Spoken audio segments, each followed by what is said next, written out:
Times now को दिए interview में मोदी पर सवाल उठाने को लेकर बीजेपी नेता अरुण जेटली ने किया है राहुल गांधी पर पलटवार। इंटरव्यू में राहुल गांधी ने दंगों को लेकर मोदी पर बोला था हमला। जेटली ने अपने ब्लॉग पर लिखा है कि 1984 के सिख विरोधी दंगों में कोई कार्रवाई नहीं हुई, जबकि 2002 में गुजरात पुलिस की कार्रवाई में करीब 300 दंगाई मारे गए। जेटली ने अपने ब्लॉग में लिखा है कि 1984 में जब एम्स में इंदिरा गांधी का शव रखा था, तब कांग्रेसी कार्यकर्ता खून के बदले खून के नारे लगा रहे थे।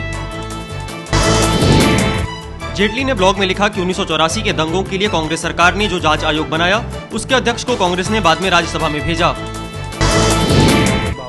कांग्रेस उपाध्यक्ष राहुल गांधी ने अंग्रेजी न्यूज चैनल टाइम्स नाउ को दिए अपने पहले इंटरव्यू में बीजेपी के पीएम उम्मीदवार नरेंद्र मोदी पर निशाना साधा। राहुल ने गुजरात दंगों में मोदी की भूमिका पर सवाल उठाए।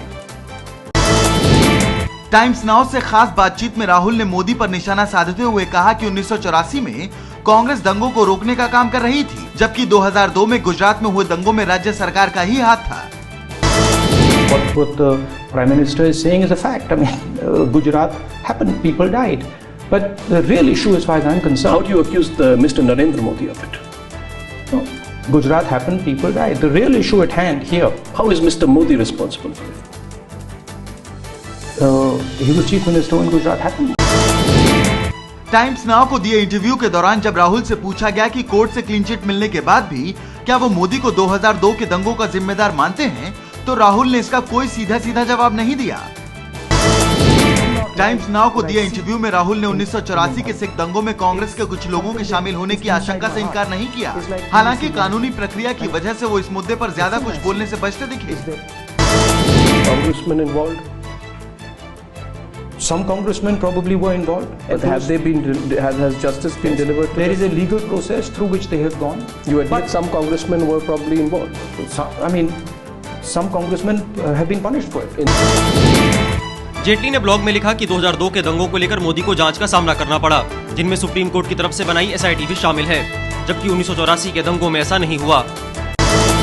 को बचाया है, सज्जन कुमार को बचाया, उन जख्मों को जो हमारे अंदर अब भी पनप रहे हैं 30 साल बाद भी, अब जी उनको हरा करना चाहते हैं। फर्क तो जरूर है राहुल गांधी जी, जरूर है। 84 का पूरा जीनोसाइड था, नरसिंहार, बिल्कुल नरसिंहार था, गवर्नमेंट इन्वॉल्व थी। गुजरात में भी बिल्कुल सही है, क्योंकि बिना गवर्नमेंट की इन्वॉल्वमेंट पे कहीं पे भी इतने लार्ज स्केल पे दंगे नहीं हो सकते। 84 के नरसंहार का तत्कालीन प्रधानमंत्री और राहुल जी के पिता राजीव गांधी ने समर्थन किया था।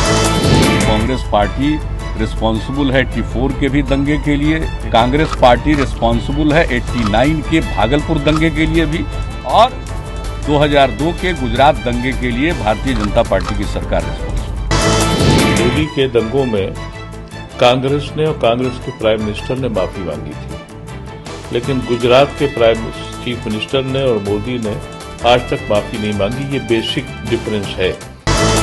कांग्रेस के राष्ट्रीय उपाध्यक्ष नरेंद्र मोदी को आरोपी मानते हैं, ये स्वयं बड़ा आश्चर्यजनक है, और कम से कम ये जनता को गुमराह करने की दिशा में बोला गया बयान है। गुजरात के दंगे में गवर्नमेंट इन्वॉल्व थी, इतना उनका कहना सही है, लेकिन उनके भी पक्ष से सिखों के साथ जो हुआ उसमें भी कोताही हुई है, गलतियां हुई है।